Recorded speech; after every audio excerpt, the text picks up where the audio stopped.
MMTM college में छात्र सबसे मनमौजी तरीका से नामांकन शुल्क लेबाक विरोध में 9 दिसंबर से एमएसयू करत आंदोलन। मिथिला स्टूडेंट यूनियन का एमएमटीएम कॉलेज अध्यक्ष इंद्र कुमार राज और छात्रा नेत्री तुलसी कुमारी के नेतृत्व में बृहस्पति दिन विश्वविद्यालय पीएनबी बैंक परिसर में विचार को एमएमटीएम कॉलेज में फीस बढ़ोतरी के खिलाफ आंदोलन करवाक निर्णय लेल गेल। काल्हि दरभंगा सर के इनकम टैक्स चौराहा पर अतिक्रमण खाली करबाओल गेल। एकरा लऽ कऽ नगर निगम प्रशासन बुलडोजर के संग ओतऽ मुस्तैद छल, मुदा देखल गेल जे अतिक्रमणकारी अपने अतिक्रमण खाली कर रहल छथि। आओ देखै छी।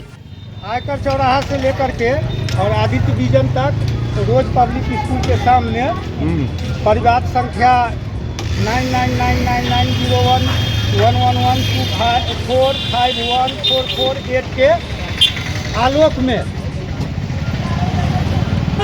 यह अतिक्रमण हटाया जाए। तो लेटर दिखाइए तो खोल करके। कितना दुकान हटाने के लिए आपको ऑर्डर मिला है? हमको एरिया मिला हुआ है। अच्छा। आयकर चौराहा एरिया में जो भी दुकान पड़ेगा वो हम गिनती तो किए नहीं है। क्या सब हट रहा है? हट रहा है, अपने स्वेच्छा से सब हटा रहे हैं, अपने स्वेच्छा से हटा रहे हैं तो हम काहे डिस्टर्ब करेंगे। अगर अपने स्वेच्छा से हटा रहे हैं तो उनका कुछ बचत हो जाएगा। जो नहीं हटाएंगे उनको तोड़ फोड़ करेंगे। 1 घंटा का समय दिए हैं हम, जो अपने स्वेच्छा से हटा लीजिए। अपना परिचय दीजिए। ढाबा दल अनिल कुमार। कहाँ से है? नगर निगम